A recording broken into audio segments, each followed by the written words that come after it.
Explore the vibrant arts and culture landscape of Michigan, a state with a thriving creative ecosystem that has birthed iconic movements like Motown and the Purple Rose Theater. Home to legendary musicians, writers, and artists, Michigan boasts a rich tapestry of cultural heritage known worldwide. Michigan Creates is a podcast series that will connect listeners with gifted artists and cultural institutions that are nurturing Michigan's vibrant creative landscape. Welcome to Michigan Creates, the podcast where we highlight the artists, organizations, and creative minds shaping Michigan's vibrant art scene.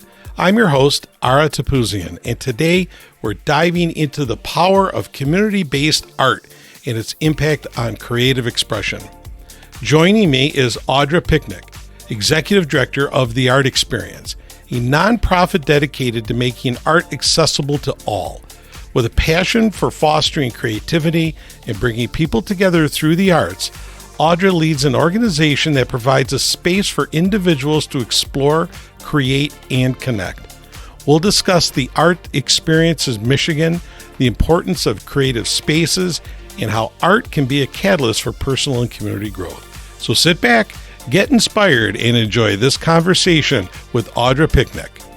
Audra, thank you for being on Michigan Creates. I'm really interested in talking to, when we did a little pre-interview, I got a bit of a taste of what your background was like before running the Art Experience, which we're going to certainly get to. But tell our viewers and listeners your background. You've got an interesting musical background. Yeah, I would say so. I started playing music when I was 4. I learned the piano, and then when I got into middle school band, I picked up the clarinet, and then I also was introduced to this organization called the Plymouth Fife and Drum Corps, and Right. I spent most of my life with that group, playing and marching around different parades in Michigan, going to the East Coast. And once I graduated from high school, I went back and ended up teaching music. And it was always a part-time job, and I loved it. I loved how we got to travel and how we got to intermingle with all different kinds of people. Yeah, that's the interesting, not that playing the piano or the clarinet's not interesting, but the fife and drum, kind of took me back from it. Like, wow, I don't think I've ever talked to anybody that's had that background. Yeah.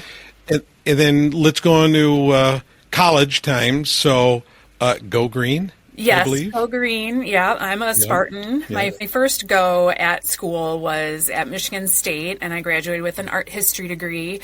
And because I was teaching music with the Fife and Drum Corps, after life kind of took its turns and I had babies and family kind of things, and the teaching was a part-time thing, I thought, oh, well, it would be great to go back to school and be a teacher. And so I went back to school at OU, Oakland University, and I was told that I had to decide on who it was that I was going to teach. Was I going to teach secondary or elementary school music? And I said, I like everybody. So, so I went and said, all right, I'll just do an English degree. And at that time,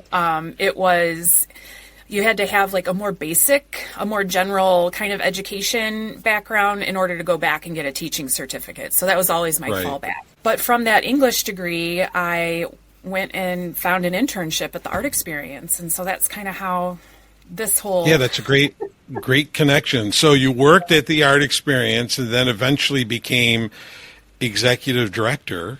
Yes. Talk about the organization. What is the Art Experience? First of all, tell us where it's located. Oh, yeah. We are a community art and art therapy studio that's located in Pontiac.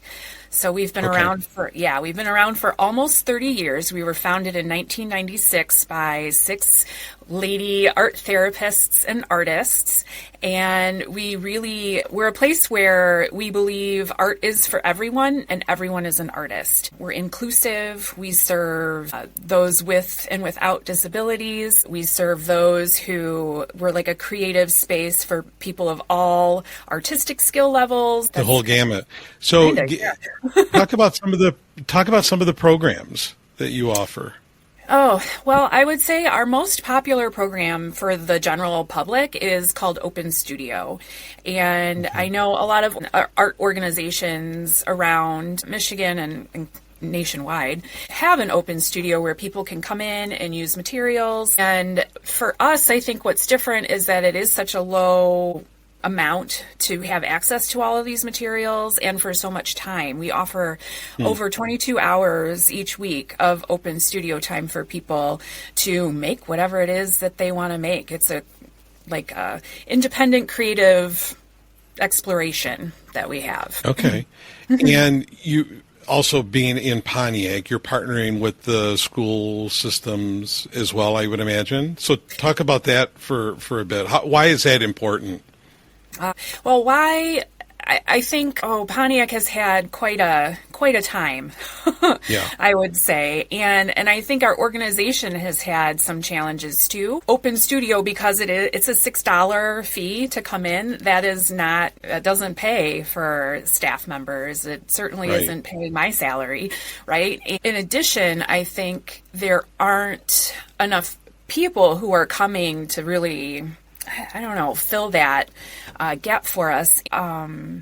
When we're able to partner with the school district or other organizations, we have access to people in the community, and we're just able to leverage all of those relationships more. And so we have a partnership with the Pontiac School District and have art therapy classes at their center school 10 times each week.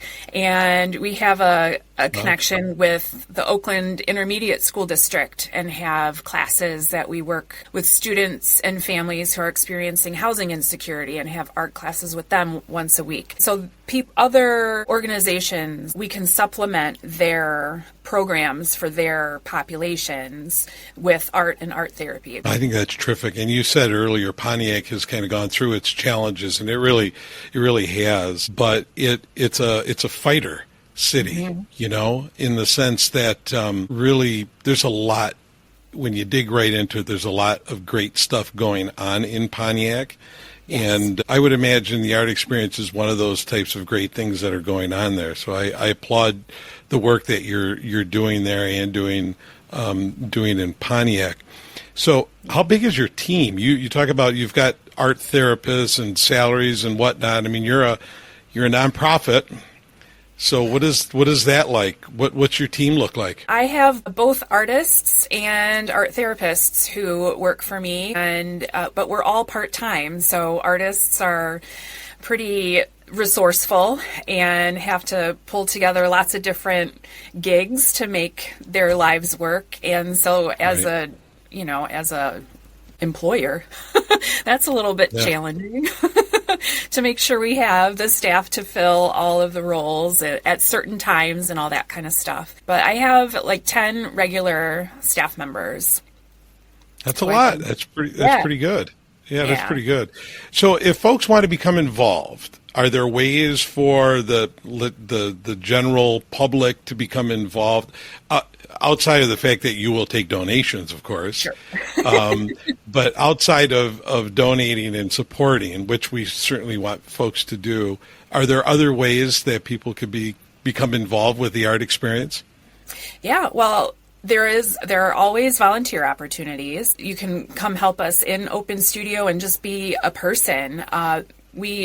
We build community through that program, and it really is kind of like a party, I guess. And so there are people of all ages and all abilities working at the same time. And when they're making art, that's a really great way to build connections between people you never really thought you would interact with.